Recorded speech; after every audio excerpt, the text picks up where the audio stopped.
네, 2024 총선 빅텐트 제 4부 시작하겠습니다. 네.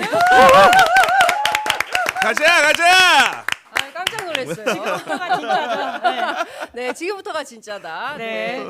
자, 저희 장윤선의 취재 편의점, 시사인 김은지의 뉴스인, 그리고 경영TV, 구경의 정치비상구 세 개 매체 함께해서 공동 방송해드리고 있습니다. 4부 함께하실 분들 소개하겠습니다. 성한용 한겨레신문 선임기자, 이재명 법률신문 부사장, 그리고 박성태 사람과사회연구소 연구실장 세 분 나오셨습니다. 네, 세 분 모두 저희 방송에는 처음이세요. 왜냐하면 오늘 저희가 처음 하는 방송이기 때문에. 네. 자, 지금까지 발표된 최종 투표율부터 개표 상황 조금씩 짚어보겠는데요. 지금까지 전체 선거 과정 성한용 기자님께서 어떻게 보셨습니까? 뭐 깜짝 놀랐죠 뭐. 놀란 표정은 아니시고. 거의 알고 계셨던 표정인데. 아니 너무 많이 놀라면 이렇게 됩니다. 아, 뭐 야당이 많이 이긴다까지는 들었는데 일단 출구조사를 보면 제가 예상했던 것보다 더 벌어진 것 같아요. 최종 개표는 좀 봐야 되는데요. 특히 부산, 경남, 울산 이쪽은 좀 개표가 끝나봐야 알 수 있을 것 같습니다. 워낙 접전지가 많아서. 근데 아무튼 출구조사 이 수치가 대략 맞다면 이번 윤석열 대통령 이 2년 전에 대선에서 당선된 게 도대체 무슨 의미가 있는 건지 네. 좀 정치적인 어떤 실존적인 고민을 좀 해봐야 되는 것 아닌가. 좀 이 국민이라는 사람으로서 좀 굉장히 좀 우울하고 참담한 예. 그런 측면이 좀 있습니다. 야, 2년 전 대선을 우리가 어떻게 치렀던 것인지 우울하고 참담한 이런 마음이 든다라는 말씀 좀 주셨습니다. 우리 이재명 부사장님 어떻게 보셨어요? 아침에 방송하면서 이런 얘기를 했습니다. 지금까지 총선 결과를 사실 예측한 것이 대부분 맞은 적이 없습니다. 그러니까 저뿐이 아니라 많은 지금 뭐 성한영 기자를 포함해서 많은 분들이 최근만 보더라도 2012년 총선 당시에 새누리당이 과반수를 얻을 거라고 누구도 예측 못했지. 또 과반수를 얻었죠. 2016년 총선 때 민주당이 1당이 될 거라고 아무도 예상 못했지만 1당이 됐죠.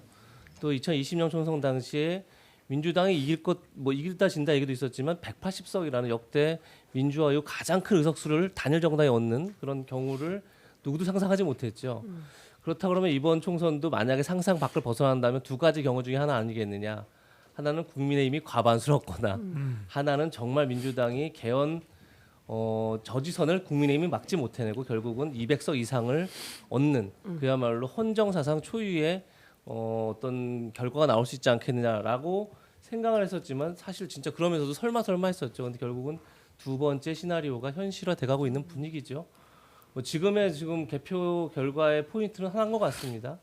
그야말로 국민의힘이 개헌 저지선을 지키느냐 못 지키느냐 결국 이제 이 싸움으로 가고 있는데 그렇다 그러면 만약에 개헌 저지선을 지키지 못한다 그러면 그때부터는 사실상의 윤석열 정부가 아니라 민주당과의 동거 정부가 되는 거죠.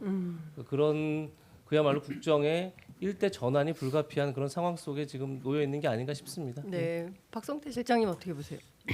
만약에 출구조사대로라면 네. 그래서 야권이 물론 이재명 부사장 얘기한 대로 200석이라는 숫자가 여러 가지 의미에서 대단히 중요하지만 어쨌든 그 근처에 내외 넘어서든 안쪽이든 상당히 파격이죠.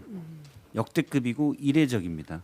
지난번 180석도 87년 체제 이후 가장 많은 의석이어서 역대급이었는데 당신 뭐가 있었어요? 코로나로 전 세계가 어려울 때잖아요. 역대급 환경이었어요. 그래서 역대급인 상황에서 역대급 투표 결과가 지난번 21대 총선 결과인데 이번엔 코로나도 없는데 민심이 더 반응을 했다. 여기에 대한 분석이 좀 먼저라고 봐요. 그러면은 그건 왜냐? 대통령이 역대급으로 무도했기 때문이에요. 거기에 대한 민심의 반응입니다. 민심 모든 개인도 마찬가지고 저도 마찬가지고 다 관성이라는 게 있습니다. 그러니까 이례적인 상황은 외부의 변수 크나큰 충격이 아니면 잘 만들지 않아요. 하던 것들이 있기 때문에 사람들이 그게 익숙하기 때문에. 그런데 역대급 결과가 나왔다면 한쪽에서 예를 들어서 뭐죠 그냥 편하게 우리가 얘기하면 너무 못하거나 너무 무도했기 때문에 이건 정말 아니잖아라고 민심이 들고 일어난 겁니다. 이거를 뒤에 물론 여러 가지 뭐 국민의힘 내부의 갈등, 예를 들어 윤한 갈등이 벌어지고 여러 가지 이제 그 결과 뒤에 파장에 대해서 우리가 얘기할 수 있겠지만 일단은 이런 역대급 결과를 내놓는 민심에 대한 분석이고 윤석열 정부나 여당은 여기에 대해서 정말 뼈저린 반성을 해야 돼요. 예. 자, 시청자 여러분께서는 지금 다종다기한 직함을 걸고 저희들이 이렇게 앉아 있지만 알고 보면 6명이 다 기자 출신입니다. 아 네. 그러네요. 예, 예. 기자 6이 앉아 있습니다. 예, 기자. 그러네요. 출구 방송 굉장히 두 분이 경험이 또 있으시고 예, 출구 방송 많으지 방송 경험도 않습니까? 많으시고 예. 세 분이 굉장히 잘 아시는 분들인데 저를 오늘 왜 부르셨는지 저보다 훨씬 더 많이 아실 것 같아요. 아니 저 네. 선배께 꼭 여쭤보고 싶은 게 제가 있어요. 중간 중간 꼭 이제 반대로 질문도 할 뻔했어요. 아유, 네, 예, 면접 보는 것 같습니다. 아니 근데 사실 그 지금까지 이런 투표율도 32년 만에 최고의 투표율이라고 하는데요. 사실 김건희 여사 문제로 촉발됐던 게 굉장히 많이 있습니다. 이 정부 들어서 뭐 그래서 특히나 최근에 김건희 여사가 혼자서 몰래 투표한 사실이 알려지면서 더 큰 논란을 좀 초래하고 있는데 우리 성 선배께서는 지금까지 이런 영부인 보신 적 있으십니까? 아유, 뭐 역대 영부인이 다 처음 있는 분들이죠. 이런 거 결과가 이렇게 된 마당에 저는 윤석열 대통령이나 김건희 여사에 대해서 좀 안 좋은 얘기 별로 하고 싶지는 않아요. 왜냐하면 앞으로가 네. 걱정이기 때문에. 앞으로가 걱정이다. 예, 이번엔 윤석열 대통령이 잘 뒤에 숨어 있다가 이 저는 그 KBS 그 대담 신년 대담 신년 대담이요? 예. 그게 좀 독약이었던 것 같아요. 아 그때부터 예, 그때는요? 왜냐하면 그 전에 이제 김건희 여사 명품백 이런 것 때문에 민심이 안 좋았거든요. 뭐 대통령 지지도 뚝뚝 떨어지고 그랬는데 그때 이제 뭐 조금만 뭐백 뭐 어쩌고 이렇게 하면서 넘어가고 김건희 여사 명품백이 조금 가라앉았어요.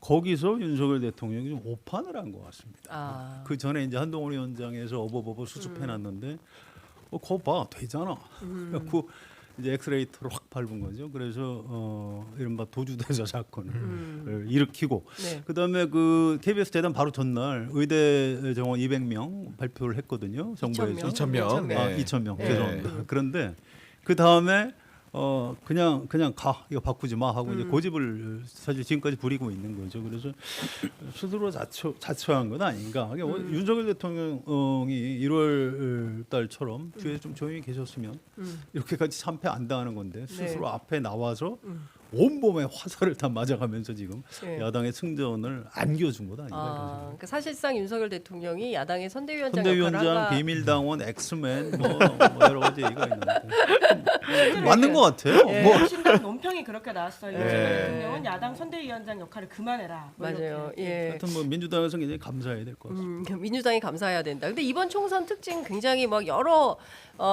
등장 요소들이 있는데 뭐 대파, 뭐 디올백, 뭐 별의별 게 다 있었습니다.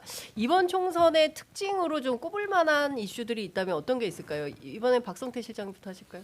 저는 이제 대표적인 게 이제 한 단어로 뽑으면 무조건 윤석열 대통령이고 윤석열 대통령이 왜 드러났냐 김은지 기자랑 같이 방송하면서 많이 여쭤봤지만 본성이에요. 드러날 수밖에 없어요. 본성. 참을 수 없는 존재의 무거움입니다. 드러날 수밖에 없는 거고 숨어 있으라고 해도 드러나게 돼 있습니다.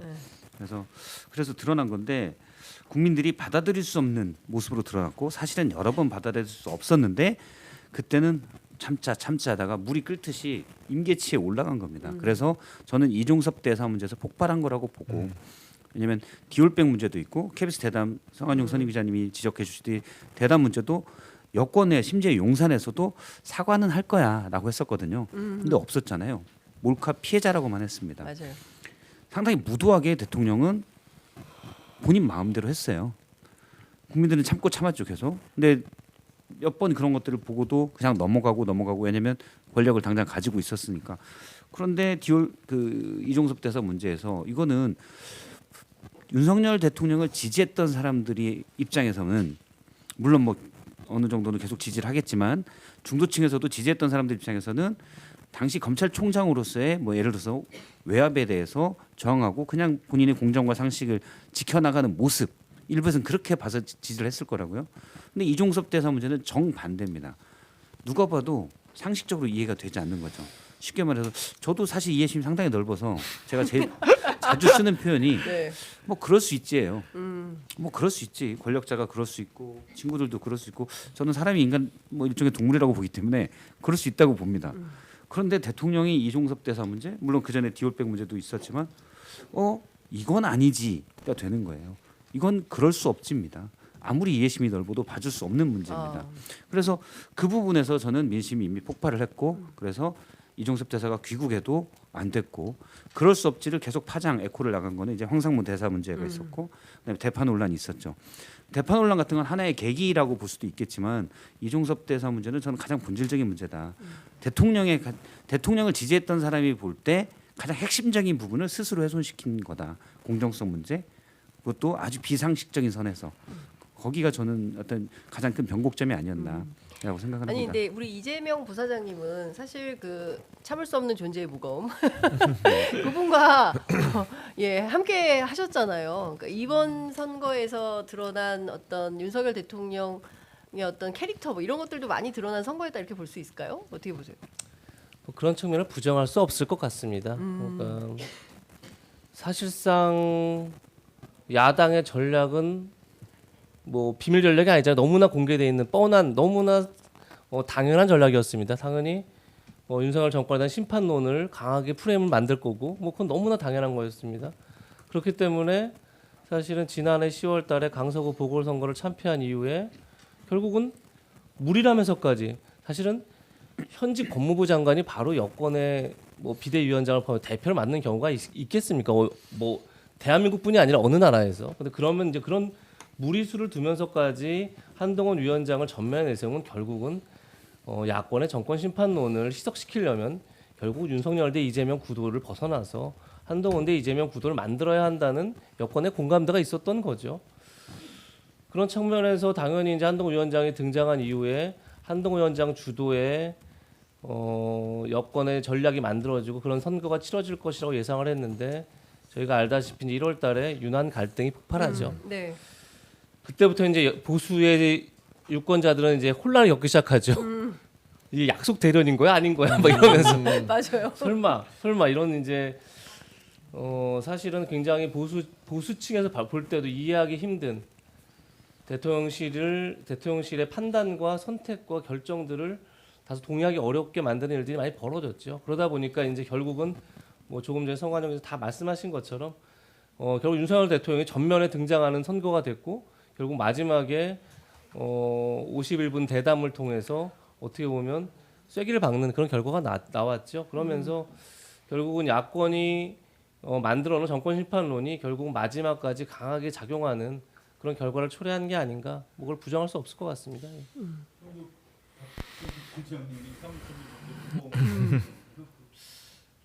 그런 측면에다가 하나 얹고 싶은 게 있는데 이게 혹시 한동훈 위원장 체제를 만들어 놓고 여당이 선거 이길 것 같으니까 이거 안 되겠다. 이건 내가 맞아요.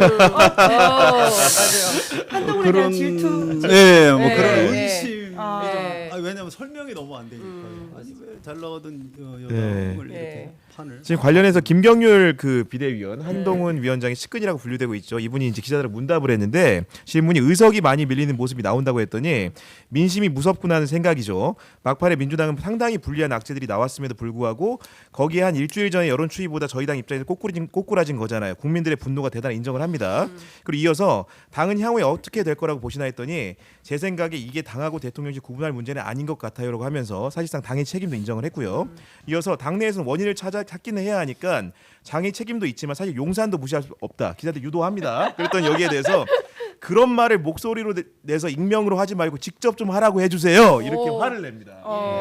내일 뭐 세게 붙을 것 같다. 근데 그 말이 생각나네요. 저한테 책임이 있지 않지 않느냐. 한동훈 위원장이 그런 이야기를 한 적이 있는데 물론 다음 날 말을 바꿨죠. 예. 부족한 건 다 제 책임이다라고 이야기했지만 정말 유난 갈등 3차가 또 일어날 수 있겠다라는 생각이 들긴 하네요. 네. 그러니까 사실 기자들 사이에서도 돌았던 얘기 중에 핵심 포인트는 뭐냐면 그 이번에 성과가 클 것이다.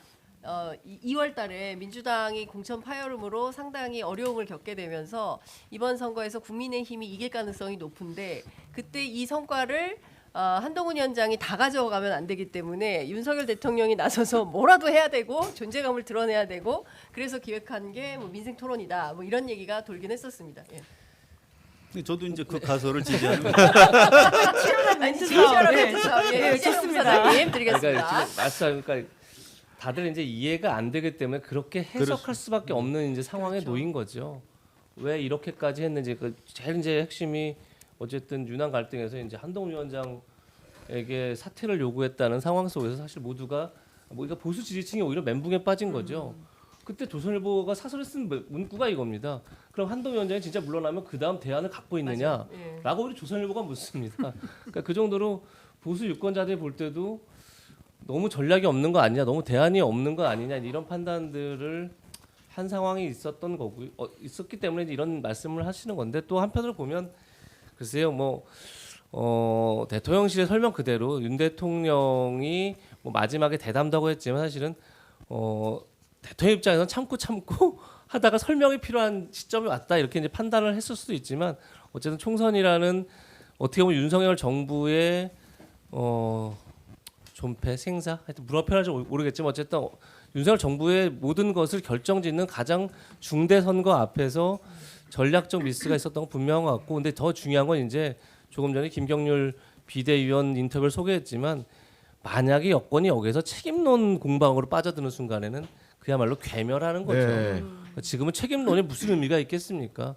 그야말로 용산의 책임, 뭐 한동훈 위원장의 책임을 뭐 몇 대 몇으로 나눈들 그것이 뭐 민심을 돌리는데 어떤 의미가 있겠습니까? 그런 점에서 책임론 공방으로 가는 게 아니라 그럼 이제 여권은 그야말로 전면적 쇄신을 이제 해야 되고 말씀드린 것처럼 윤석열 정부는 이제는 홀로 국정을 운영할 수 없는 지경에 와 있는 겁니다. 그럴 때 과연 여당의 역할, 그 다음에 국회는 어떻게 그러니까 국회와의 관계를 어떻게 변보시킬지 이 고민을 해야죠. 예. 대통령 스스로가 사실 전면적 쇄신을 해야 되는데 과연 그게 가능할까?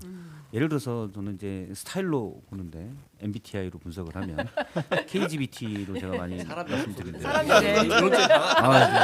저 밤마다 사람 연구하느라고 힘들어요. 근데 어쨌든 KGBT인데 이전에 대통령 집권 초기에 제가 한 야당 중진과 한 얘기가 있습니다.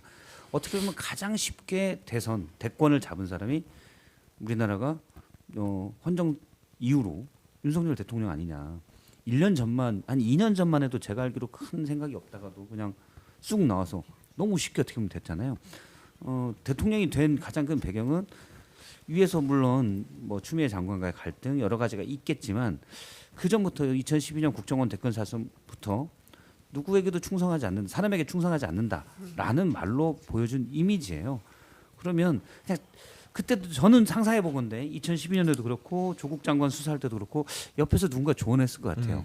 굳이 이렇게까지 해야 됩니까? 이러면 신상이 해롭습니다. 잘하시면 다른 게 있을 것 같은데 됐어, 나 뭐 그런 거 안 따진다. 나 뭐 내 식대로 갈 거야.라고 했을 거라고 상상을 해요. 대구 고검에 사천됐어도 그러다가 대통령이 됐잖아요. 그 다음에 옆에서 누가 얘기해도 자식들아 다 나한테 그런 얘기가 네가 첫 번째인 줄 알아? 많아. 나는 내 식대로서 대통령까지 됐어. 이 말을 하는 순간 옆에서 조언을 못 해요. 그러니까 어떤 사람이 성장하거나 할 때 회사도 마찬가지입니다. 기업이 크거나 할 때 작은 단계에서의 규모와 방식이 있고 커가면 다른 체제가 필요하거든요. 대통령은 검찰총장으로서는 맞는 방식과 태도를 보였지만 대통령이 됐으면 이 방식과 태도가 본인을 거기 자리까지 올렸겠지만 그 다음엔 그 자리에 맞는 태도와 방식을 썼어야 돼요. 근데 자기의 50년, 60년 살아온 그 스타일을 못 버리는 거죠. 그래서 지금 대통령 직수행이 사실은 무도하고 결과적으로는 무능했고 그래서 국민의 심판을 받는 것 아닌가. 그러면 거기에 대해서 뼈저린 반성을 해야 되고 고쳐야 되는데 그러려면 뭐가 필요해요? 심사숙고가 필요합니다. 근데 심사숙고는 어떻게 되냐? 본인이 사유를 엄청나게 하지 않는 한 대화를 통해서 가능해요. 근데 대통령 스타일이 듣기보다 말하기에 집중돼 있잖아요. 곳곳에는 경로 옵션이 들어갑니다. 경로 옵션. 대화가 잘 안 되죠. 예. 그래서 이게 쉽지 않을 것 같다라는 우려가 들어요. 그래서 지금 이제 총선 지난 다음에 출구조사대로 결과대로 참패라면 정말 정확하고 객관적이고 뼈저린 분석이 있고 반성이 있어야 되는데 핑계 대기가 쉬울 거예요. 언론 탓도 할 거고요. 여당 탓도 할 거고. 제 추정입니다, 이건. 네. 그럴 가능성이 큽니다. 그리고 본인의 스타일대로 계속 강하게 나갈 가능성이 일단 국민의 뜻을 받들겠다라고 일단 한짝 보내고 그럴 가능성이 클 것 같아요. 상당히 우려스러운 환경이죠. 그래서 너무 선배가- 나쁘게 보시나요? 아, 그런가요? 아니 그래서 선배가 총선 이후에가 더 문제다 이런 말씀이신 예, 건가요? 그 제가 세 분한테 여쭤보고 싶은 게 바로 그거예요. 네. 아니 검사처럼 대통령 했다가 속된 표현으로 망했잖아요. 근데도 안 변할까요? 좀 변할 가능성이 있다고 보지 않으세요? 구경영 기자 어떻게? 아니 뭐 사실 굉장히 난처한 질문인데 한번 들어가면서 말씀하세요. 저는 사실은 개인적으로 그분이 그 검사 생활하실 때 제가 출입 기자였어요. 오. 네, 그러니까 왜냐면 내가 뭐 겪어봐서 네. 아는데. 뭐 겪어봐서 아는 데라고까지는 너무 과장이긴 한데 그때도 사실 지금 우리가 대통령에 대해서 알고 있는 것과 크게 다르지 않았거든요. 그러니까 예를 들면은 특정 제가 개인 취재 경험담을 말씀드리는 건데 그 대검찰청 중앙수사부 이과장을 할 때입니다. 부장검사 신분이었는데 당시에 그 특정 기업에 대한 수사가 진행 중이었어요. 그 기업은 첩보가 기본적으로 호남 정치인들에 대한 굉장히 많은 다량의 비위 사건을 담고 있는 내용이었고 근데 그게 한창 진행이 되고 그 당시에 그룹에 있는 그 회장이라고 하는 분이 속된 말로 구속이 되고 깜빵에 갑니다.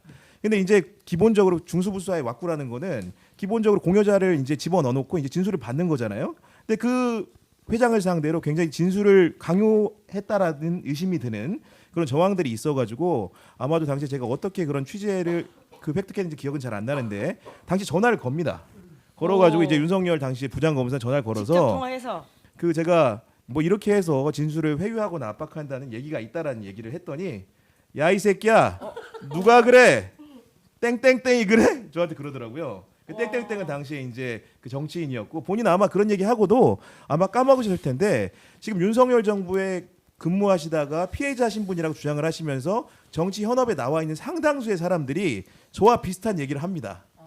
제가 당시 생각해 보면 출입 기자였기 때문에 그 얘기를 듣고 그 야당에 있는 정치인에게 옮길 수도 있는 얘기고 기사를 쓸 수도 있는 얘기인데도 불구하고 그런 리스크를 감내하면서까지 그런 얘기를 하는 분이거든요. 제가 알기로는 뭐 제가 취재한 게 맞다면 뭐 이제 주변에 있는 사람들 여러 사람들이 피해를 많이 받고 지금 현재 현업으로 대통령실에 계신 분들의 상당수도 그런 유사한 일을 겪었다고 알고 있거든요. 그렇기 때문에 그분의 캐릭터라는 거는 아마도 이게 갑자기 인생관이라는 게 바뀔 리는 없을 것 같고 과연 그럼 이걸 누가 설득할 수 있을까 문제가 남는데 그나마 설득할 수 있는 위치에 있는 한동훈마저도 틀어졌기 때문에 정말로 어려워질 것이다. 그거는 주변에 있는 사람들이 포기 수순에 이르지 않으면 이 환경을 바꿀 수 없을 것 같다. 이런 관측을 좀 감히 좀 해봅니다. 안 물어봤으면 큰일 날 그러니까 뻔했어요. 아니 근데 이렇게 망했는데도 안 변할까요? 근데 저도 네. 그 비슷한 얘기를 좀 들었는데요. 그러니까 저는 두 가지인데 첫 번째는 그분은 조사 빼고 다 욕이다 이런 얘기를 제가 경험담 좀 얘기 좀 해주세요. 예, 뭐 이게 하나가 있고 또 하나는 제가 서정욱 변호사한테 직접 들은 건데 윤석열 대통령을 바꿀 수 있는 대한민국에 2명의 사람이 있으니 한 사람은 김건희 여사예요. 다른 한 사람은 본인이다. 이제 이런 얘기를 해요. 그러니까 남의 서정욱 변호사 본인이요? 예예예 안 듣는다. 본인 말을 듣는다. 예예. 그러니까 아. 본인이 얼마나 장점은 중요 거기에 있네요. 본인 말은 예, 본인이 얼마나 중요한 인물인가를 같이 강조하기 위해서 기자들한테 그런 얘기를 한 건데 그러니까 중요한 포인트는 윤석열 대통령의 스타일이나 태도나 이런 것들이 안 바뀐다. 전 두 가지 경험이 있다고 생각하는데요. 첫 번째는 지난 강서구청장 보궐선거에서 무려 17.15% 표차라는 아주 큰 표차가 있었음에도 불구하고 딱 하루인가 이틀 정도 태도 변환이 있었어요. 뭐 소통 강조하고 뭐 이런 등등의. 그렇지만 그리고 나서 다시 또 바뀌었습니다. 그러니까 현장과 소통을 강조했지만 그리고 나서 바로 해외 순방을 떠나버렸고 사실상 한 달에 한 번꼴로 해외 순방을 했던 뭐 이런 기억이 나는 것이죠. 그리고 또 하나는 저 뭡니까 그 부산 엑스포 때 119대 29라는 아주 기가 막힌 성적표를 받았음에도 불구하고 그 직전까지 이긴다라고 믿고 있었다는 거예요. 그러니까 본인이 한번 입력된 정보는 절대로 바꾸지 않는다. 그래서 대개의 정치인들은 특히 야당 정치인들은 특히 윤석열 대통령을 겪거나 경험한 정치인들은 어떤 얘기를 하고 있냐면 안 바뀐다. 예, 이분은 절대 바뀔 분이 아니다. 그리고 바뀐다 하더라도 바뀌는 척은 할 수 있겠지만 안 바뀐다. 제 말이 너무 길었습니다. 귀를 네. 넘기겠습니다. 아닙니다. 이재명 부사장이 굉장히 부릉부릉하고 계셔가지고 부릉부릉. 예, 할 말이 좀 아니, 있으세요. 경험담이 있을 것 같은데. 경험담. 네, 아, 제가 뭐- 이제야 말할 수 있다. 그 경험들을 얘기하고 바로 그런 게 옆에서 아니라 지켜보신 분이 있었어요. 예. 그런 말씀 이게 사실은 이제 송한영 기자님께서 가장 궁금하신 게 이래도 안 바뀔까 이거 아니겠습니까 사실은. 근데 뭐 아시지만 많은 성공한 리더들이 자신의 성공 방정식 때문에 실패를 합니다.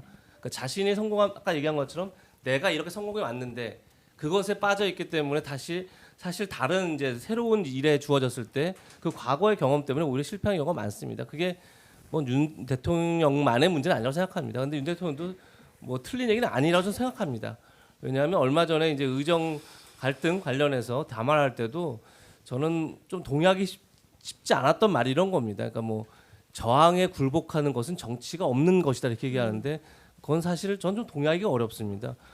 뭐 저항에 굴복은 아니지만 굴복이 아니라 늘 타협하고 중재안을 협의하고 하려고 정치를 만든 건데 그 정치를 굴복이냐 승리의 개념으로 보면 안 되는 거죠. 근데 그런 점에서 사실은 대통령이 지금까지 많은 국민들에게 비친 이미지가 그거죠. 그러니까 이기고 지는 문제를 다 생각하는 거죠. 정치 자체를요. 근데 전 이제 지금 논의 자체가 바뀔 거냐 바뀌지 않을 거냐 얘기하지만 바뀌지 않을 수 없는 상황에 와 있는 거죠. 그러니까 지금 본인이 뭐 바꿀 수 있다 없다의 문제가 아니라 이제는 바뀌어야만 하는 문제가 와 있는 겁니다. 그런 점에서 사실은 뭐 성적 얘기를 자꾸 하는 건 별 의미가 없다. 네, 지금은 맞습니다. 전국 자체가 예. 그러니까 바꿈을 어떻게 보면 국민들이 요구한 겁니다. 예. 그럼 당연히 바뀌어야 되는 거죠. 저도 사실 그 얘기를 하고 싶어서 예, 예.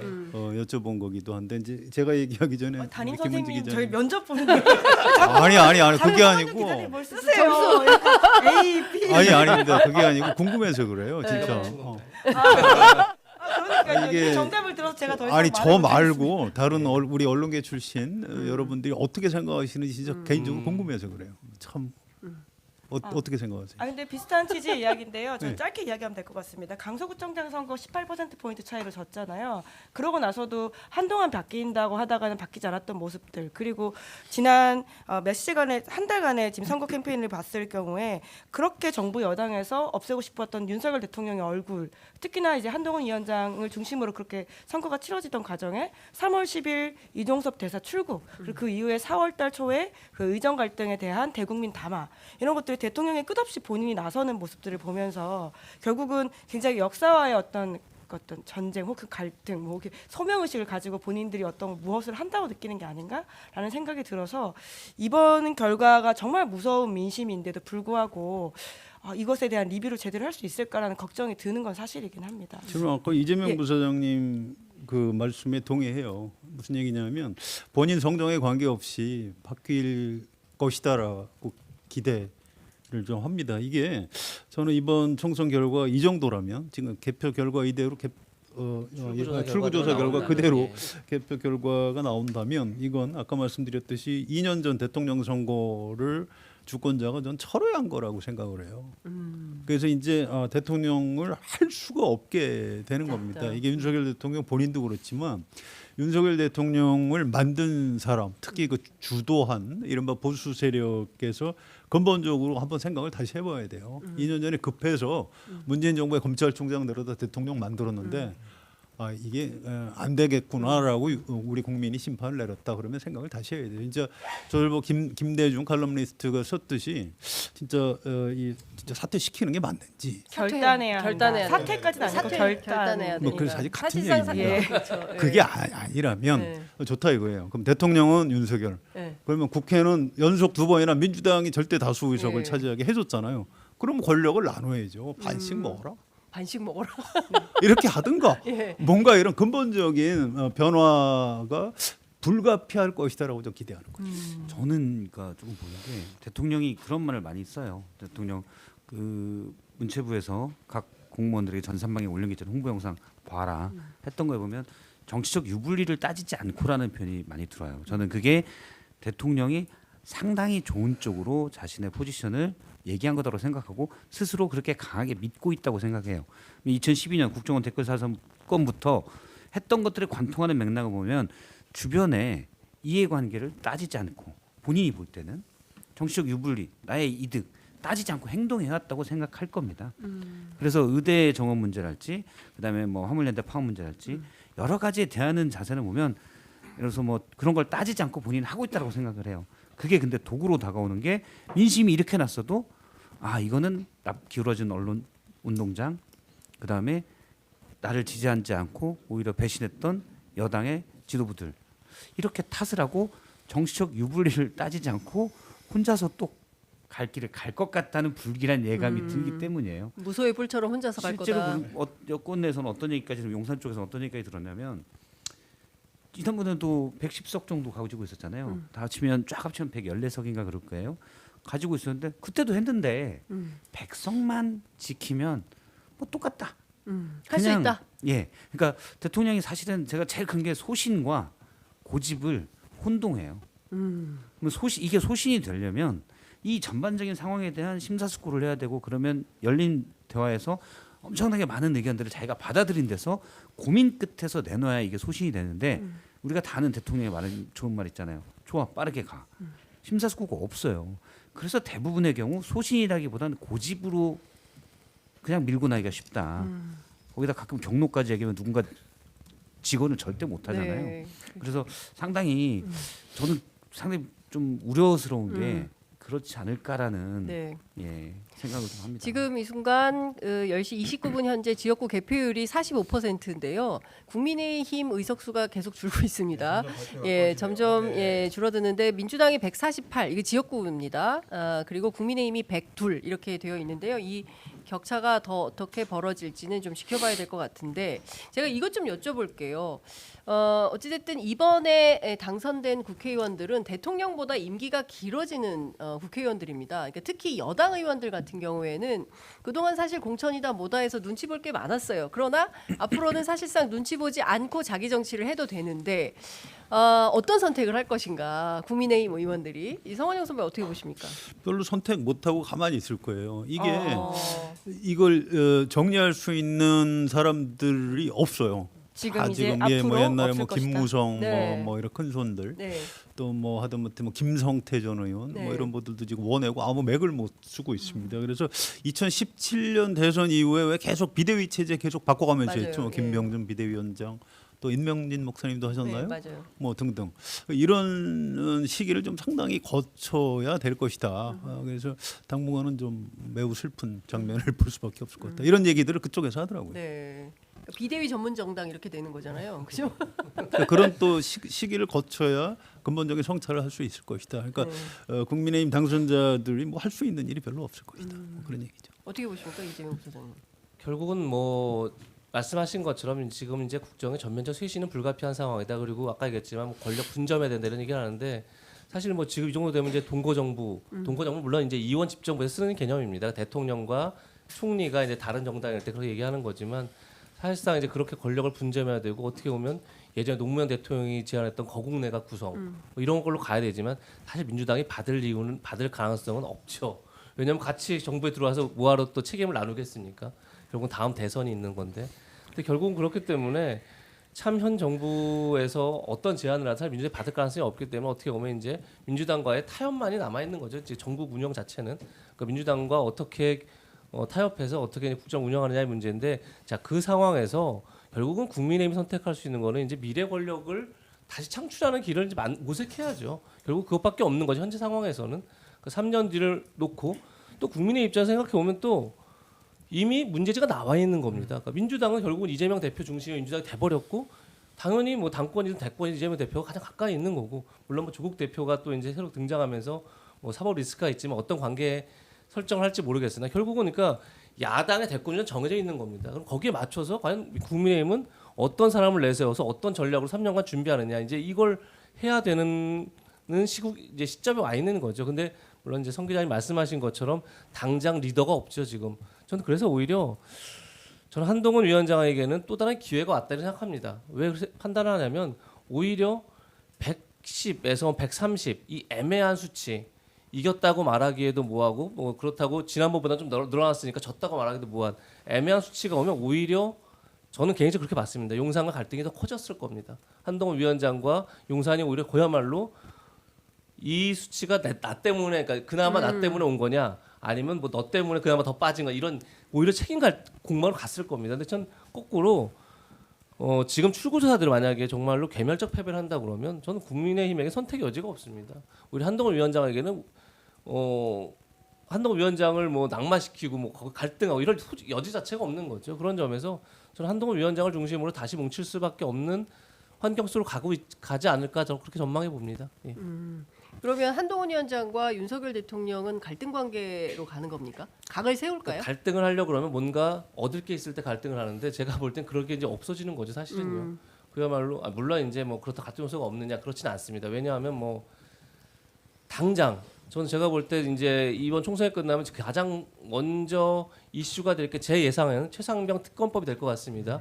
이미 패스트트랙을 이제 넘어서 맞아요. 4월 3일인가부터 맞습니다. 투표할 수 있게 맞습니다. 돼 예, 있죠. 자동 부여돼 있습니다. 그럼 이제 그것을 만약에 이제 민주당이 이제 총선을 진짜 통과시킨다.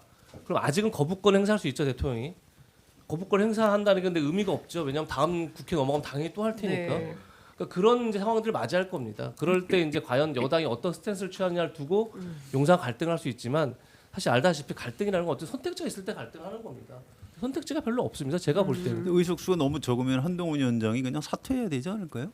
우리 정치 공학적으로는 공학적으로 그런 당연히 그런 거죠. 근데 제가 볼 때 이제 미래를 볼 때 과연 선택 여지가 국민의힘이 선택할 카드가 말씀하신 것처럼 리더가 없는 거죠 현재.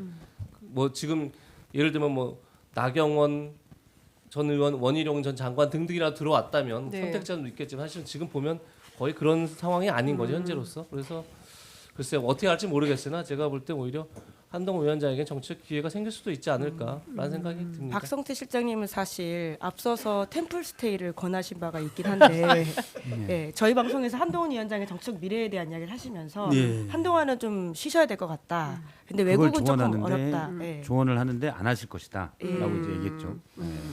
근데 뭐 조언은 지금도 하는데 본인이 여러 인터뷰에서 얘기를 했어요. 다시 정치를 하겠다. 다시는 빼죠. 이제 정치를 본격적으로 하겠다라고 얘기를 했기 때문에 저는 거기에도 이제 개인적 기재가 있을 거라고 보는데 한동훈 위원장으로서는 거의 처음 맛보는 큰 실패일 거예요. 출구조사대로 나온다면 항상 공부도 잘했고 어쨌든 우리가 볼 때는 뭐 세속적인 눈을 보면 집안도 좋고 다 좋잖아요. 법무원 검찰에서 추미애 장관 때 4번을 자천당했지만 박범계 쭉 이어졌네요. 아무튼 4번을 자천됐지만 그거는 자기의 소신대로 하다가 자천됐기 때문에 그건 실패라고 생각 안 할 겁니다. 그냥 외부 환경의 역경이라고 볼 거예요. 근데 이번은 자기가 어떤 책임을 맡고 물론 그 위에 더 큰 책임 있는 사람이 있지만 책임을 맡고 했는데 참패를 당했다. 그러면 아마 본인에서 거기에 대해서는 이제 방어 기제가 나오죠. 이건 내가 한 게 아니야. 위에서 더 큰 무거운 짐이 누르고 있었기 때문이냐. 이제 제대로 해보고 싶어. 나는 나의 실패를 만회할 거야. 제가 상상컨대는 그런 기제가 발동할 네, 두뇌 거다. 피질에서 작용해요. 보통 사람들이. 그러면 그런 기질이 작용되면 그냥 이 대통령이 임명한 비대위원장이 아닌 당원의 선택을 받은 당 대표로서 정말로 위기에 빠진 보수 여당을 내가 지키겠다는 생각을 전 할 수 있을 거라고 봐요. 본인이 정치를 하겠다는 순간 어디 가서 지금 뭐 보궐선거에 나간다는 얘기도 아닐 것이고 전당대회 말고는 답이 별로 없습니다. 그리고 본인의 실패를 만회할 수 있는 길도 전당대회로 생각할 건데 문제는 3년이나 남았다는 거예요. 이게 한 2년만 남았어도 저는 권력의 중심축가 빠르게 한동훈 위원장으로 갈 거라고 생각을 해요. 3년이 남았기 때문에 여당 의원들도 눈치를 꽤 볼 거고 어떻게 누구 줄을 서야 되지? 그러면서 이 혼란상이 꽤 있을 것 같아요. 그러니까 여당 지지자들 내에서도 한동훈 위원장으로 가야 된다. 이런 목소리도 들 것이고 또 일부 지지층은 이번에 사실 한동훈 위원장이 뭐 그냥 얘기하자면 깽판 쳐가지고 이렇게 된 거다라는 목소리도 분명히 있거든요. 그래서 그 갈등이 더 심해질 것 같고 그러면 사실 여야를 떠나서 당정 간의 갈등상이 일단 혼란을 총선 이후에 정부에서 혼란의 큰 이 뭐랄까요 그런 장이 될 축이, 거다. 네, 될 거다. 그런 생각이 그- 우려가 듭니다. 나라가 그렇게 되면 안 되죠. 네. 나라를 이게 지켜야 험난한- 되는데.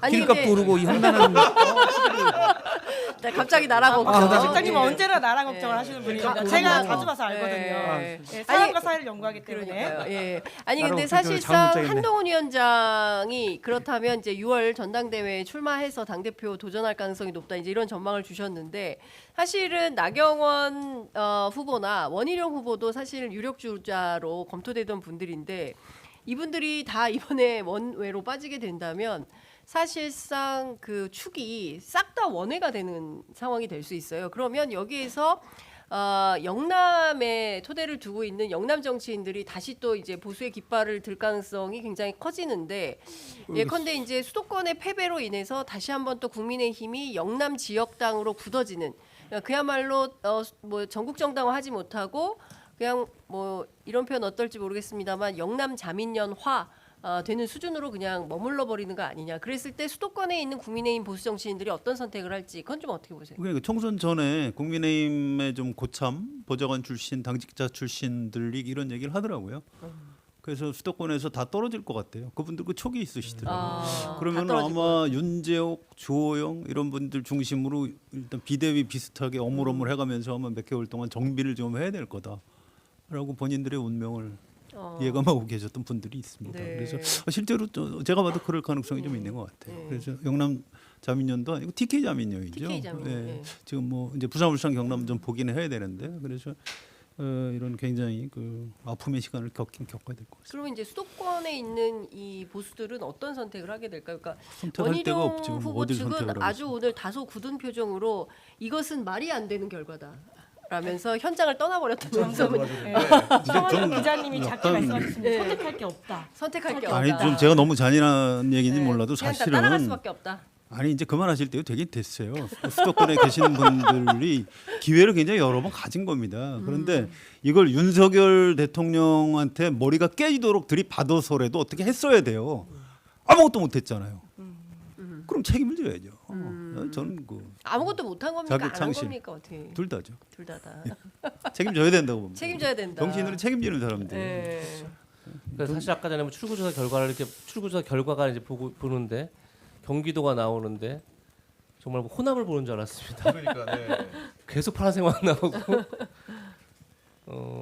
사실 수도권에서 지난 총선 때 국민의힘이 16석을 얻었죠. 근데 이번에는 오히려 더 적을 것 같은 느낌이 들더라고요. 출구조사 결과만 보면. 그럼 지금 말씀하신 것처럼 성 기자님 말씀하신 것처럼 그야말로 TK 당이 되는 거죠. TK 당이요.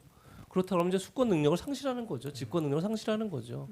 그걸 깰 수 있느냐가 결국 국민의힘의 숙제인 거기 때문에 저는 아까 전에 이제 뭐 한동훈 위원장이 오히려 재기할 기회를 얻는다 이게 사실은 뭐 당장 가능한지 저도 사실은 예. 뭐 당담하기 어렵죠. 어떻게 보면 좀 조금 전에 말씀하신 것처럼 뭐 사실 뭐 윤재욱 원내대표가 대표 뭐 전당에 나올 것이 이런 얘기가 벌써 돌고 있으니까 결국은 영남의 이제 다선 의원들이 오히려 깃발을 들 가능성이 높습니다.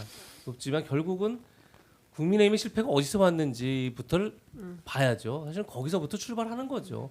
수도권 민심을 못 얻는 정당이 어떻게 집권을 할 수 있습니까? 그건 불가능한 얘기입니다. 그래서 불가능한 길을 가겠다 그러면 그거는 뭐 어떻게 보면 정당이 아닌 거죠.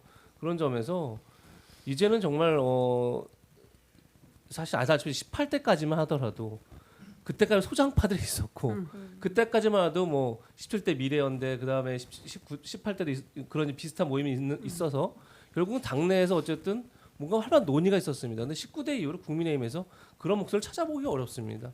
오히려 거꾸로 초선 의원들이 연판장을 연판장을, 예. 돌리고. 얘기할까 네. 말까 했는데 말씀하셨습니다. 굉장히 보기 어려운 일들이 벌어지고 있는 거죠. 그런 점에서 돌격대 지금은 이제 역할을 뭐 원내가 정말 수도권에 이제 드문 일이 됐지만 결국 원내라 하더라도 수도권의 목소리들이 더 반영되고 하는 정당을 아까 얘기했지만 이거는 당위의 문제입니다. 뭐 그럴 수도 있고 아주 선택의 문제가 아니라 그래야만 하는 거죠. 그래서 그런 점을 이제 국민의힘도 고민할 시점이 오지 않을까라는 생각이 듭니다. 자, 10초만 잠시만요. 예. 22시 10시 39분 지금 전국 개표율 48.71% 집계가 됐는데요. 전체 지역구 국회의원 254석 가운데 더불어민주당이 151석, 국민의힘 앞서 저희가 소개해드렸을 때 102석이었는데 99석으로 내려갔습니다. 그리고 새로운 미래 하나, 개혁신당 하나, 진보당 하나, 무소속 하나. 말씀하십시오. 네. 심지어 새로운 미래 같은 경우에는 김종민 의원이 당선 사례를 했습니다. 이제 본인이 이제 당선됐다라고 인정을 하면서 출구조사 상당히 정확한 네. 그쪽으로 근접을 하고 있는 네. 것 같네요. 아무튼 저는 이번 총선 결과에서 좀 아쉬움이 하나 있어요. 이를테면 이 이른바 보수가 좀 건강하려면 미래의 싹이 있어야 됩니다. 그런데 윤석열 대통령이 말아먹는 바람에 괜찮은 보수 쪽 후보 정치인들이 많이 날라가 버렸어요. 뭐 김용태 전 최고위원인가요? 또 김재석 후보, 네. 또 뭐 김영우 의원 이런 분들, 뭐 유이동 의원 이런 좋은 사람들 많은데 좀 아쉽게 됐습니다. 우리나라 보수 자체가 굉장히 좀 참담하게 됐고. 그러니까 보수의 그러니까 좀 뭐 어떤 분들은 이렇게 망하려면 확 망해가지고 새롭게 다시 출발하는 게 낫겠다. 어영부영 망했다가 다시 뭐 이렇게 복원됐는데 결국에는 대통령 후보 할 사람이 없어서 사실 민주당에서 꼬은 사람 아니냐. 그래서 세게 말씀하시는 분들은 민주당 용병이다. 뭐 이렇게까지 이제 표현을 하시는 분들이 있어요. 국민의힘 내부에서 보면. 근데 중요한 포인트는 그렇게 왔는데 어영부영 상황이 이렇게 됐으면 차제에 그냥 확실하게 처음부터 새 출발하는 마음으로 다시 출발해야 된다 이런 주장도 있는데 그러려면 좀 새싹이 좀 살아서 와야 되는데 이준석 천하람은 어떻게 됐나요? 혹시 아시는 이준석 분 계세요? 대표가 지금으로서는 한석이 살아있는 걸로 보입니다. 48.71%가 개표된 상황에서 개혁신당 한석 지역구니까 필에도 두 명, 네 명 정도 당선된다고 좀 보고 있으니까 개혁신당에서 그럼 예. 천하람 2번이니까 2번이니까 뭐 가능성이 당선 가능성이 매우 있는 높은 거예요. 상황인 거죠. 자 화성 개표율은 20% 지금 개표 상황이라고 합니다. 자, 지금 뭐 중요한 포인트는 이런 것 같습니다. 윤석열 대통령이 과연 개심하여 마음을 바꿀 것이냐, 그렇지 않고 지금 그대로 이 분위기 계속 이어갈 것이냐 이런 건데 좀 관측이 엇갈리시는 것 같습니다. 이제 성환용 선배 바꿀 것이다. 바꿀 것이다. 바꿀 것이다? 안 바꿀 사람 것이다. 잘안 바뀌더라고요. 안 바뀐다. 지금 4대2입니다. 4대2. 네, 그러니까 지금 근데 상황 일단 그게 있어요. 그러니까 비상식적인 일이 저는 항상 대통령실 쪽으로 가면 늘 자주 일어나는 것 같아요. 그 땅을 파봐야 돼요. 뭐가 있는 것 같아요. 땅을 파야 돼요? 네, 뭐가 있어요. 일단 파묘를 좀 해봐야 파묘는 아니고 어쨌든 땅을 파서 수맥이 잘못 들었는지 봐야 되나. 왜냐하면 대통령이 용산으로 대통령실을 옮길 때 기존 청와대가 너무 구중궁궐에 있어서 소통이 안 된다고 했잖아요. 제가 번번이 느끼는 건데 지금 용산 대통령실도 소통이 전혀 안 됩니다. 그 안에서도 안 되고 그 바깥에서도 안 돼요. 거기는 예전에 뭐 전자파 막기에서 뭘 쳐놓는다고 하는데 소리가 안 들어가게 음파를 막나 봐요. 그래서 여당에서 얘기하는 판세 분석과 대통령실 쪽에서 얘기하는 판세 분석이 완전 달라요. 네, 맞아요. 그리고 대통령이 여당에서는 대통령 제발 나서지 마세요라고 하는데 대통령실에서는 지금 한동훈 위원장이 너무 대통령과 각을 세우면서 강성 지지층이 투표대행 관심을 멀리하고 있다. 물론 일부 자유통일당의 지지들이 있는 거는 그런 부분이 약간 있죠. 그런데 훨씬 많은 중도층이 떠나고 있거든요. 근데 대통령실에서는 그런 얘기들이 공공연히 또 나와요. 그러니까 전혀 거기도 소통이 안 되고 민심과도 동떨어져 있어서 우린 잘하고 있는데 기울어진 운동장 그다음에 야당의 아주 절묘한 계략에서 지금 함정에 빠졌다는 생각들을 하고 있어요. 네, 용산에서는 우리 다 알지만 그게 아니죠. 그러니까. 근데 그걸 얘기하려면 화를 내니까 얘기를 못 하는 거죠. 바깥에서는. 그리고 거기에는 음파를 막는 거대한 돔이 있어요. 그래서 대화가 안 되는 거예요. 소통을 못해. 그래서 강력한 유튜브로 수맥이. 보시면 될 것 같은데 네. 저희 강력한 방송 수- 보시면 될 것 그러니까. 같은데. 그래서 제가 저번에 저기 김민지 기자한테 얘기했잖아요. 네. 해시태그를 윤석열 대통령 이렇게 달아라. 달아라. 대통령께 가답게. 네. 대통령님 사랑해요. 이러면 이제 뜰 수가 있단 저희 말이에요. 방송 그러면 좀 저희 보시고. 목소리를 네. 그 숱한 음파를 견뎌내고 예? 유선으로 들어갈 수 있는 거 네. 아닙니까? 그런데 네. 그게 좀 안 되는 것 같아서 그래서 저는 이렇게 아주 합리적인 길들이 있는데 누구나 아는 네. 그게 안 권력의 통한다. 정점만 가면 잘 안 통하더라. 네. 그런데 이건 어떻게 보십니까? 사실 그 선거 중반에 굉장히 국민의힘이 어렵다라는 판세가 막 돌기 시작하면서 함원경 후보가 탈당 요구했다가 그 이튿날 바로 또 취소를 했어요. 선거 결과가 이렇게 나왔기 때문에 앞으로 국민의힘 안에서 탈당 요구가 있을까요? 없을까요? 이 점은 좀 성환용 선배 어떻게 보십니까? 글쎄요, 이제 선거 앞두고 급하니까 탈당 요구를 했던 건데 이제 끝났는데 뭐 탈당 해본들 무슨 의미가 있습니까? 앞으로 선거 뭐 멀었는데 그래서 네. 그런 목소리를 낼 수도 없을 정도로 지금 정치적 체력이 아마 뚝 떨어질 겁니다. 그래서 이 막 좀 바닥을 기어야 되는 시간을 좀 더 가져야 되죠. 네, 이 가운데 두 군데가 지금 당선 확실까지는 아닌 것 같고 당선 유력이 나왔네요. 서울 종로의 곽상원 후보가 52%로 52.02%로 당선 유력이 발표가 됐고요. 중구 성동 갑의 전현희 후보가 51.67%로 당선 유력인 걸로 보도가 되고 있습니다. 탈당 요구 없을까요? 요구는 있겠지만 네, 안 해요. 지도부의 네. 공식적인 얘기로 나올 거냐? 이거는 지도부가 누가 됐냐에 따라 다르죠. 요구는 밑에서 많이 나올 겁니다. 네. 아 정말 우리도 못 해먹겠다.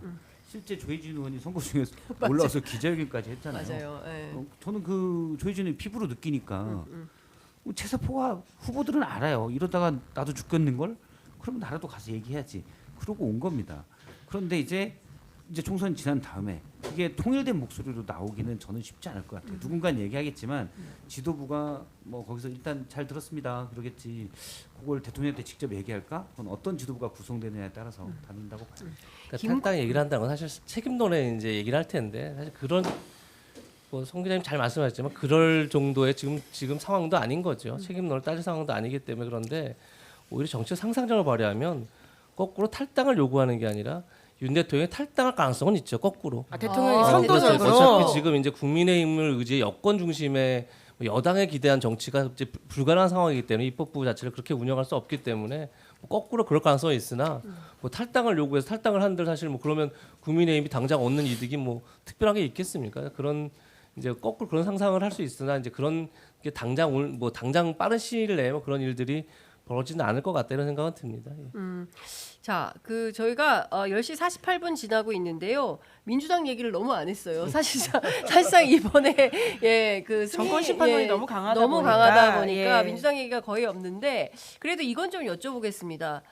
이재명 대표 초반부터 시종일관 목표치가 151석 이었는데 그 이상 얻게 되면 사실상 차기 대선 탄탄대로 열리는 거냐 뭐 이런 그 질문 하나 하고요. 또 하나는 실제로 보면 이번 공천 과정에서 뭐 계파 갈등 상당했고요. 그 다음에 뭐 막말, 부동산 논란 이런 후보들 공천한 것에 대해서 사실상 이재명 대표 책임론도 이렇습니다. 이런 부분들 다 어떻게 민주당 안에서 소화될 거라고 전망하시는지 이번에는 사람과 사회 연구부터 우리 박 실장님 말씀드리겠습니다. 결단을 내려야 됐을 때인데 상황상 민주당이 그냥 밀고 간 것 같아요. 다른 대안도 없었고 이미 공천 전국이 끝났기 때문에 사실 울림이 그만큼은 적을 것이라는 판단도 했을 것이고 그리고 무엇보다도 경쟁자인 장성민 국민의힘 후보 그리고 이수정 후보에게 그냥 배지를 헌납하기는 정말 싫었을 것이다. 이런 생각이 들어요. 근데 좀 더 크게 생각한다면 그전 사례들보다도 저는 더 심하다고 보기 때문에 원칙대로 한다면 결단을 했어야 되는 게 맞지 않나라는 생각을 합니다. 예. 어떻게 보세요?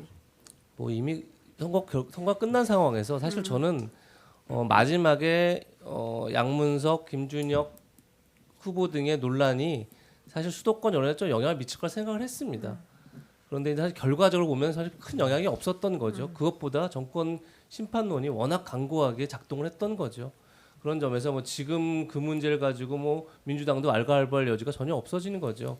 다만 이런 생각이 듭니다. 그러니까 총선을 압승하고도 문재인 정부 때 대선에서 졌습니다.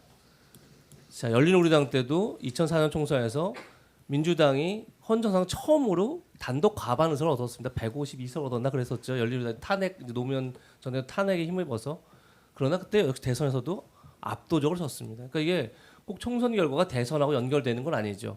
근데 그 와중에 어떤 게 있냐면 결국은 너무 많은 의석을 확보하면서 뭐 2004년도에도 뭐 108 번뇌라는 이제 그런 말들이 있었고 초선들이 많아지면서 이번에도 마찬가지로 뭐 여러 가지 초선들의 논란이 많았었죠. 그러니까 결국은 앞으로 2, 3년 동안은 민주당의 시간이 됐습니다. 그야말로 그 입법부 민주당의 시간이 됐는데 과연 그 민주당의 시간 속에서 이재명 대표가 질서정연하게 리더십을 가지고 여러 문제들을 해결해내면 상관이 없는데 굉장히 많은 파열음들이 다 가능성이 높습니다. 오히려 왜냐하면 특히나 조국혁신당이 많은 의석을 얻으면서 야당이 굉장히 강성 경쟁을 할 가능성이 높습니다. 많은 의원들이 개별적으로 강성 경쟁을 할 가능성이 그럴 경우에 오히려 국민들이 볼 때는 굉장히 오히려 역효과가 날 수 있는 거죠. 그런 것들을 과연 이재명 대표가 얼마나 잘 정리정돈할 수 있느냐 이런 것이 앞으로 관건이 아닐까 싶습니다. 네, 지금 전국 개표율이 50.80%입니다. 10시 46분 기준인데요. 국민의힘이 또 줄었습니다. 예, 더불어민주당 154, 국민의힘 96, 새로운미래 하나, 개혁신당 하나, 진보당 하나, 무소속 하나 이렇게 집계가 되고 있습니다. 자, 지금 52분 지나고 있는데요. 이제 저희가 4부를 마무리해야 될 상황이어서 저는 굉장히 진지하고 재밌었는데 나머지 5분의 기자님들은 어떠셨는지 갑자기 궁금해집니다. 자, 끝으로 마무리 발언 한마디씩 듣고 정리를 해야 될 것 같습니다. 키순으로 할까요? 네, 하시죠. 아니, 제 농담이었습니다. 예. 자, 서원영 선배부터 듣겠습니다. 하시죠. 예. 아니 뭐 그 아까 민주당 얘기 좀 하다가 네. 말았는데 그냥 간단히 이게 우리가 민주당 얘기 거의 못했잖아요. 왜 그러냐면 민주당이 이번에 별로 한 일이 없어서 그래요. 뭐 별로 인상에 남는 게 없고 오히려 이제 그 공천이 잘못된 거죠. 결과적으로 그걸 뭐 공천 혁명이라고 얘기하시면 안 되는 겁니다. 그래서 이게 우리나라 정치의 특징이 이제 승자의 저주인데 지금부터 사람들이 야 이제 이재명하고 민주당이 어떻게 하나 보자 이렇게 돼 있어요. 진짜 조심해야 됩니다. 2018년에 문재인 대통령이 지방선거 압승하고 식은땀이 난다. 우리 이제 죽었다.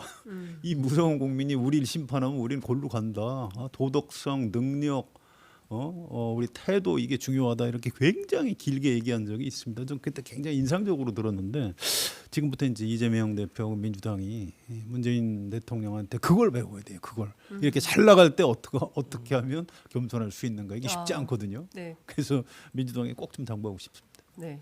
그리고 끝으로 하시고 싶으신 말씀. 네, 지금 이걸로 가름하겠습니다. 예. 함께한 후배들에게 덕담 뭐 이런 것도 괜찮은데. 잘 아시면서 서로 왜 불러가지고 다음부터 그냥 세 분이 말씀하셔도 충분할 것 같습니다.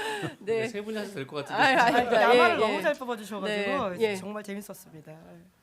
또 한 번 민심의 무서움을 확인한 선거였죠. 정말 매번 선거 때마다 참 민심 무섭다 생각하려 했는데 정말 이번 선거 결과도 결국 제가 여러 번 방송에 말씀을 드렸는데 국민들은 계속 국민의힘에 윤석열 정부에 절대 평가를 요구했습니다. 과연 우리가 윤석열 정부를 만들었던 이유, 과연 문재인 정부와 달리 내로남불하지 않고 더 도덕적이고 더 공정하게 권력을 운영하고 있느냐, 윤석열 정부와 달리 갈라치지 하지 않고 국민 통합을 노력하고 있느냐 이걸 계속 물었습니다. 근데 거기에 대한 답을 계속 하지 못했던 거죠. 저는 그것이 결국은 이번 총선에서의 어떤 진짜 참패로 나타나는 게 아닌가 싶고 아까에도 계속 윤석열 대통령이 변할 것이냐 변하지 않을 것이냐 이 얘기를 했지만 그건 의미가 없습니다. 변하지 않으면 이제 국정 운영할 수 없는 상황이 온 겁니다. 그렇다 그러면 전 늘 어쨌든 그럼에도 불구하고 그러니까 대통령이 전국을 주도할 수 있는 힘은 선제적이고 파격적인 결정들을 할 수 있기 때문입니다. 그럼 지금이라도 그냥 선제적이고 또 파격적인 결정을 통해서 결국은 민주당과 어떻게 앞으로의 3년을 권력을 운영함에 있어서 공동의 어쨌든 그 타협점을 찾아가면서 정권을 운영할지에 대한 고민을 당장 지금부터 시작해야 된다는 생각이 듭니다. 네. 제가 볼 때는 이재명 부사장이 대통령실에 다시 들어가서 대통령과 하루에 30분 이상은 대화해야 대화를 된다. 독대를 해야 된다. 네. 대통령의 말하기 비중은 20% 이하로 낮추고. 그거를 국정쇄신 1항에 넣어야 돼요. 네. 그리고 절대 2달 안에 쫓아내지 않는다. 경로를 좀 빼야 된다. 네, 그래서 이렇게 약간 정말 우리 이재명 부사장 같은 합리적인 분의 말을 대통령이 의무적으로 좀 들어야 돼요. 그래서 반성문도 좀 매일같이 제출하고 대화 평가문도 제출하고 그래야 되는데 일단 뭐 잘 어쨌든 국정운영 방식을 기조를 정말 바꿨으면 되고 이 말을 누가 했냐면 강성희 의원이었잖아요. 그 얘기하다가 입틀막을 당하긴 했는데 그때 말을 들었으면 이런 결과는 안 나오지 않았을까라는 생각이 들고 저는 성한용 선임 기자분이 얘기하신 대로 민주당도 사실 잘못한 거 많았거든요. 더 큰 북풍이 몰아쳐서 사실 이상한 동풍은 보이지 않았을 뿐이에요. 가렸을 뿐입니다. 그런데 이제 정말 190석 이상 200석 가까이 얻게 된다면 200석을 넘어설지 아직 모르지만 어쨌든 얻게 된다면 이제 정말 한동훈 비대위원장이 했던 심판론의 대상이 될 수도 있어요. 그래서 민주당이 그건 정말 뼈아프게 뼈아프다기보다도 뼈에 각인해서 생각을 해야 된다 이렇게 생각합니다. 네. 자, 오늘 그 4부는 여기서 마무리를 해야 될 것 같은데요. 두 분 뭐 끝으로 꼭 하셔야 되는 말씀 있으시면 저희는 5부 해야 되니까요. 5부 해야 네, 5부에서 텐션을 더 예, 올려야 됩니다. 예, 말씀을 올려야 드리겠습니다. 됩니다. 예, 붐업을 살려야 한다. 살려야 한다. 네. 저는 아쉽지만 저는 여기서 일단 마무리를 해야 될 것 같고요. 나머지 마지막 5부. 예, 불사르겠습니다. 예, 올부랜다. 5부는 남은 두 분께서 마무리해 초특급 주실 게스트가 걸로. 계시니까요. 예, 초특급 게스트. 예. 벌써 와 계세요. 예. 빨리 마무리하도록 하겠습니다. 네. 저희는 잠시 후 5부에서 뵙겠습니다.